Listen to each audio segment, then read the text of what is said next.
So my question to you today is, what is your 4-minute mile? What lullaby are you telling yourself? I can't. I'm too old. I don't have enough time. I don't have enough money.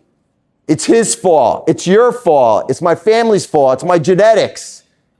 These are all the excuses I get from my patients. I got 30 years of this. Here's one. I've tried, help me out. I've tried what? I've tried everything. If you believe you've tried everything, have you created your own little prison? Have you told yourself this over and over and over? Right? If this gentleman thought it was impossible, he wouldn't just get on the track and go, okay, today I'm going to work out and do something that's impossible. No, he had to get it straight in his mind first. So here's what I want to do. I want to drop a seed into your mind, a possibility. On May 6, 1954, when people heard that it was possible, they started breaking it. So today, December 10th, 2025, I want to drop a seed and ask yourself, what is your lullaby? What's your 4-minute mile? Now, while that seed germinates, I'm going to plant another seed. And here's the other seed. You guys are not off the hook.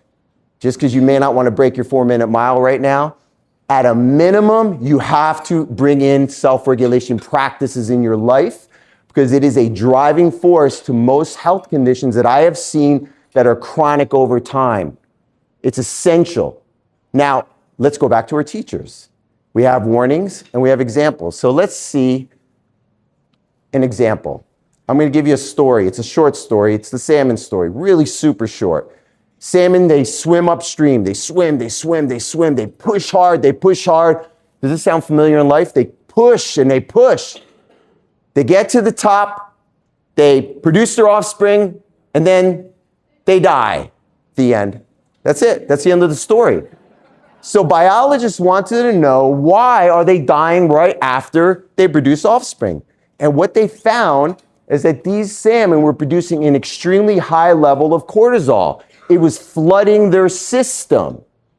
And you'll see a lot of these symptoms here, these signs: inflammation everywhere, skin lesions, stomach ulcers, rapid cellular aging, complete shutdown of repair mechanisms. They're basically rapidly breaking down, rapidly aging, super fast. Now you guys are thinking, good thing we're not salmon. So let's see the human version. What's the human version? High cortisol levels are associated with many of the degenerative diseases of aging. Hypertension, myocardial infarction, diabetes, infections, and a lot of the big conditions like Parkinson's, MS, and Alzheimer's. Now, I want to point out something. There is pathophysiology here. There are medications that address and manage them. And the medications are working with the disease, but below the disease, there's dysregulation. So would you all agree that if you take part in your own health and you focus on regulating your physiology, you're going to have better chances. You're going to come out stronger. That is a differentiating factor right there. How does this look? 75 to 90% of primary care visits are stress-related conditions. It's a fact now. They're starting to look at it. And that's the reason why we're seeing more and more of this new model. It's not really new. It's called the biopsychosocial model.